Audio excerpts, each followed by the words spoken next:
आज हम उत्तर कोरिया के एक शहर चोंगजिन में रहने वाले कुछ लोगों की जिंदगी में झांक रहे हैं।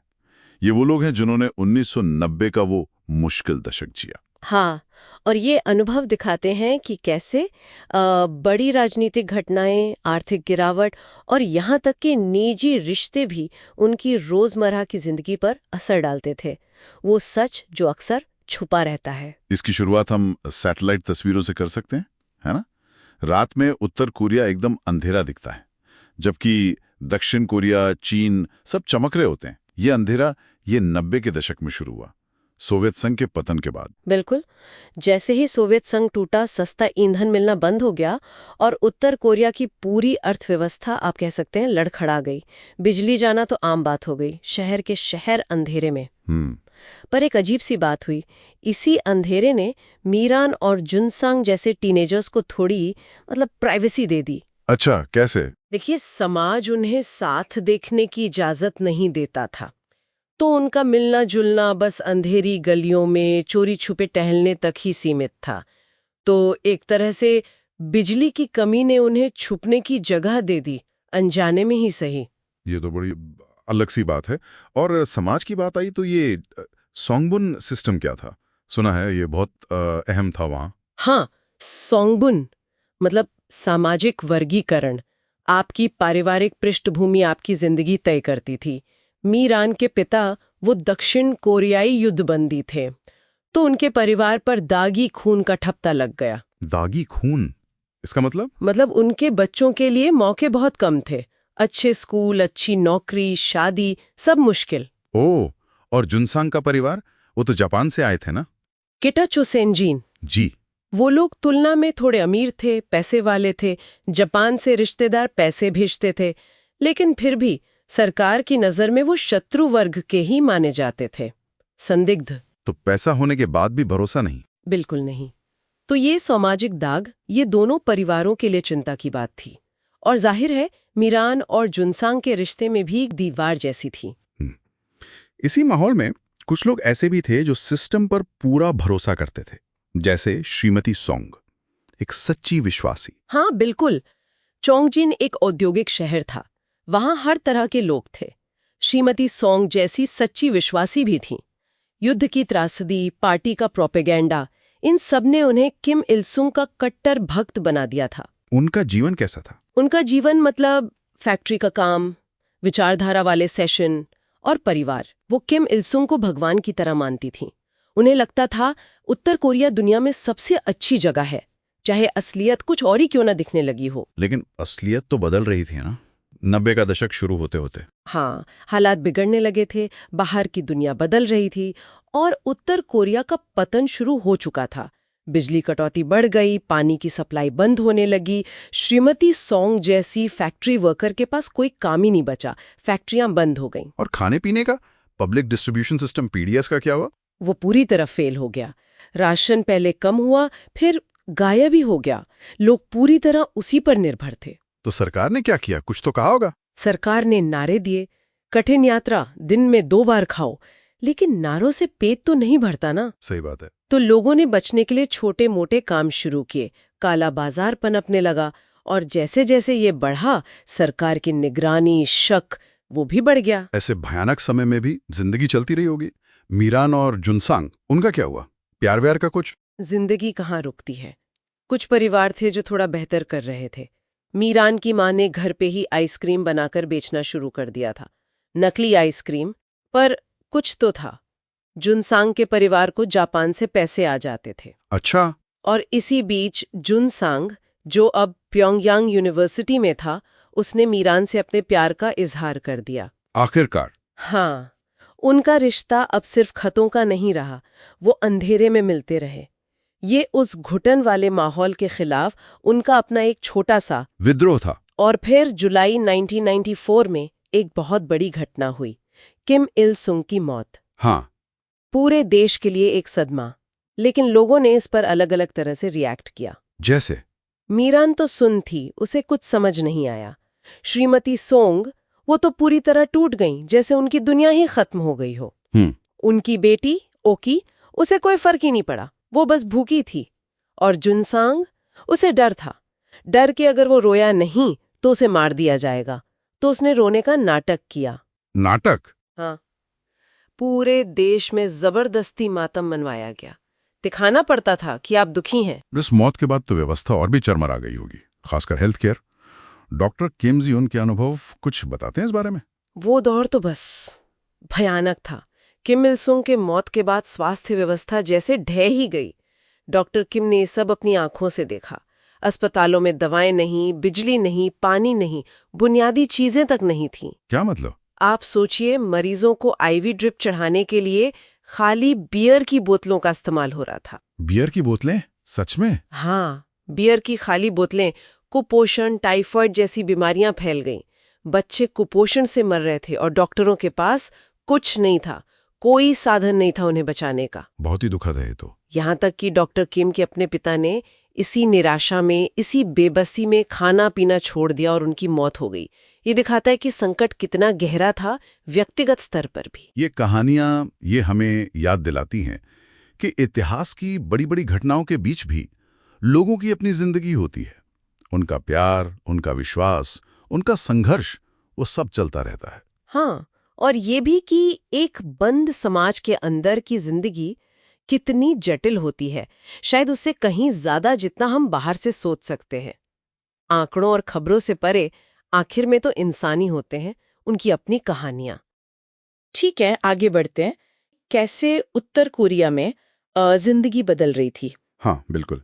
खासकर शुरुआती दिनों में शिक्षा का मतलब एक बड़ा मकसद था बच्चों को एक खास सोच में ढालना। हाँ, वो विचारधारा वाली बात। स्कूलों में तो आप सोचिए, गणित के सवालों में भी लीडरशिप की तारीफ और दुश्मन से नफरत। मतलब अमेरिका से? हाँ, जैसे सवाल होते थे कि कितने बच्चे किम इल सुंग की तारीफ में गा रहे हैं, या कोरियाई सैनिकों ने कितने अमरीकी मारे।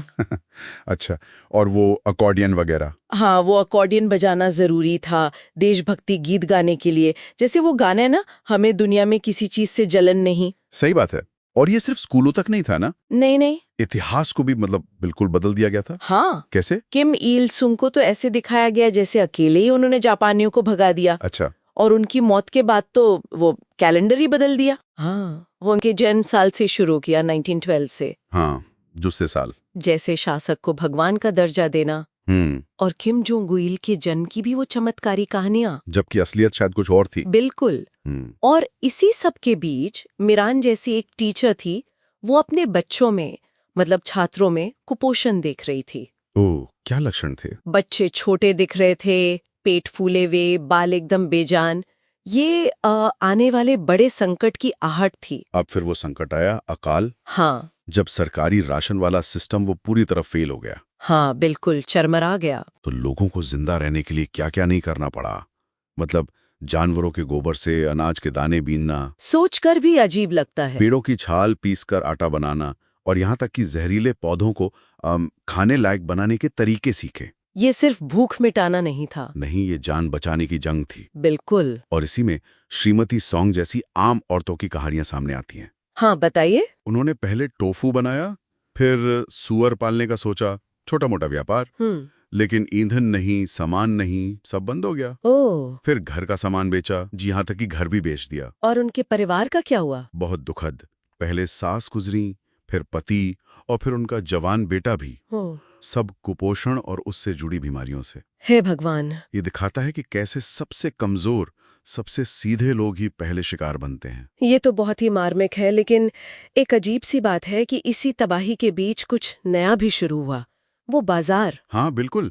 छोटे छोटे गैर कानूनी बाजार। लोगों ने, खासकर औरतों ने, जैसे आपने बताया, श्रीमती सॉन्ग ने भी हिम्मत की। हाँ, उन्होंने कुकीज बना के बेचना शुरू किया। मतलब पेट पालने के लिए चोरी छुपे कुछ भी बेचना शुरू कर दिया। हाँ, और धीरे धीरे ये बाजार बढ़ने लगे। वहाँ क्या बिकता था? चीन से आया सस्ता सामान, और हैरानी की बात, जो बाहर से मदद आती थी ना, वो चावल भी। मदद वाला चावल? वो कैसे? और शायद फौजी या अफसर बेच रहे थे। तो मतलब एक तरफ लोग भूखे मर रहे थे, हाँ, और दूसरी तरफ बाजार में सामान था। हाँ, लेकिन ज्यादातर लोगों के पास खरीदने के पैसे नहीं थे। तो एक नई तरह की असमानता पैदा हुई। बिल्कुल।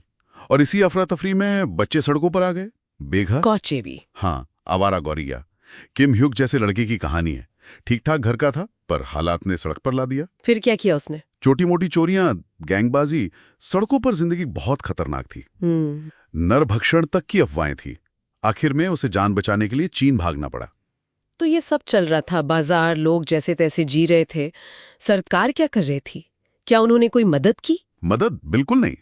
उल्टा सरकार ने इस अव्यवस्था को मतलब कंट्रोल करने के लिए सख्ती और बढ़ा दी। अच्छा, कैसे? अपना छोटा मोटा काम करना या बॉर्डर पार करना, ये सब गंभीर जुर्म बन गया। और पकड़े जाने पर? शुक जैसे लोगों को पकड़कर कठोर सजा वाले कैंपों में भेजा जाता था। क्यों हासो?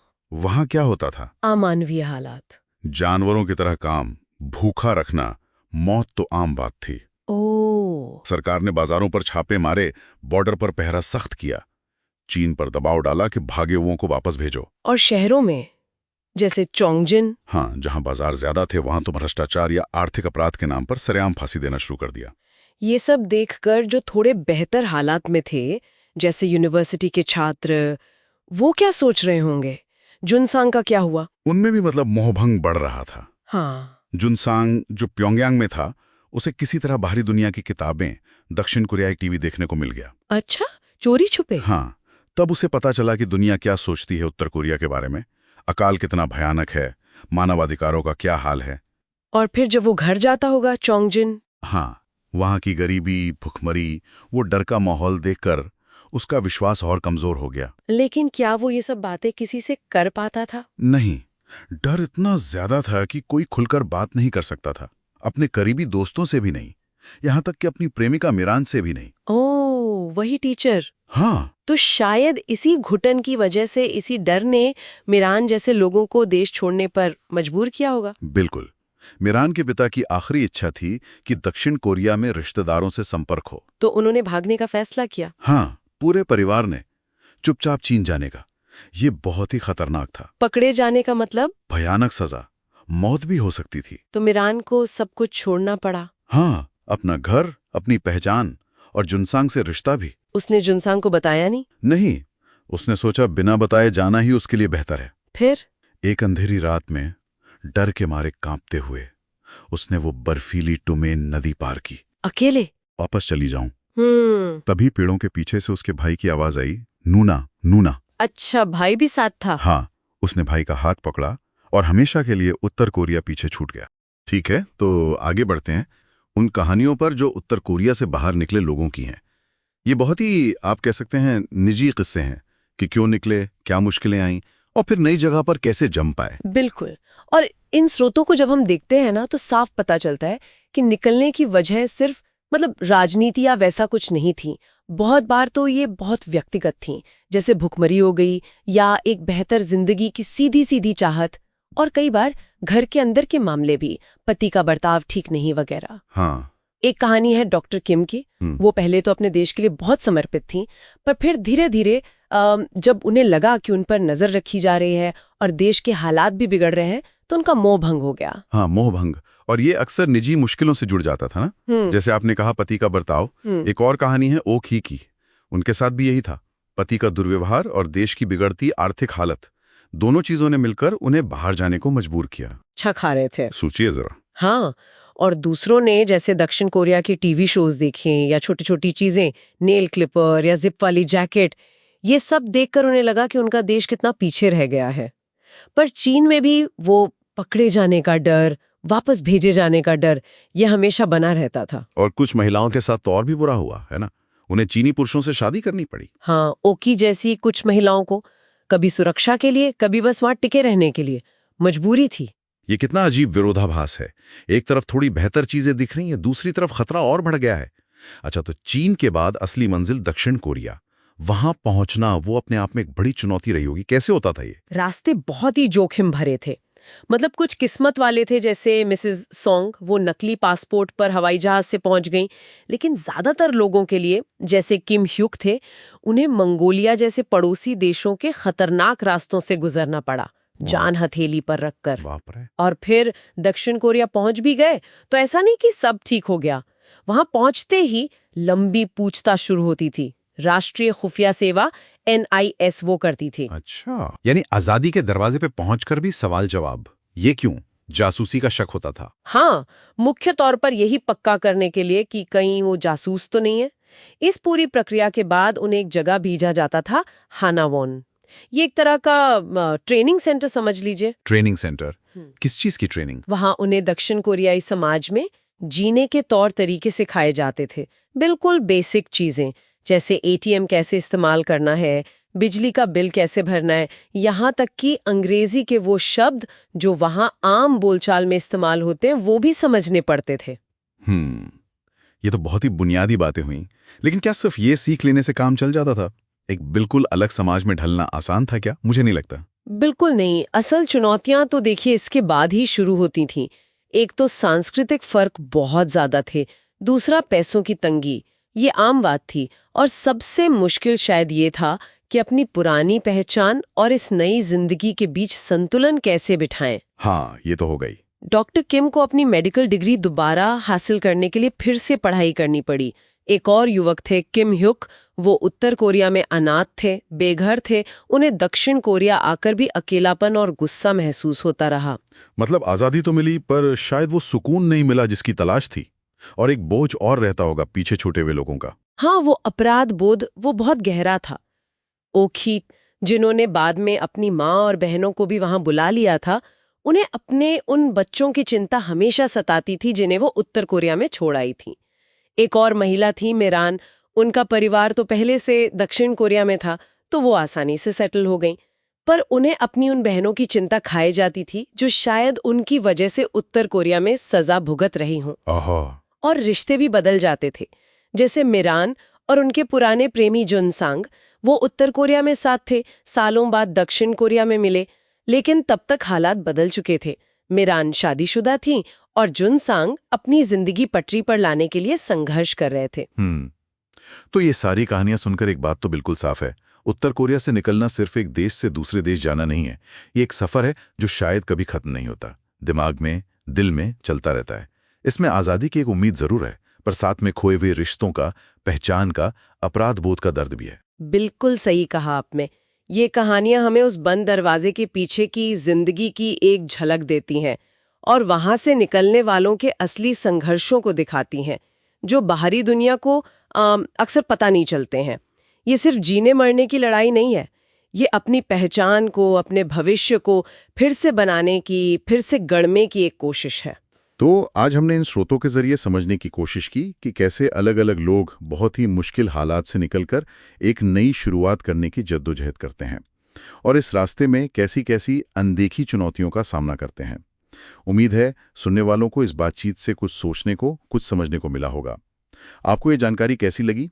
क्या ये उपयोगी थी? अपने विचार हमें ज़रूर बताइएगा, इससे हमें आगे और बेहतर करने में मदद मिलेगी।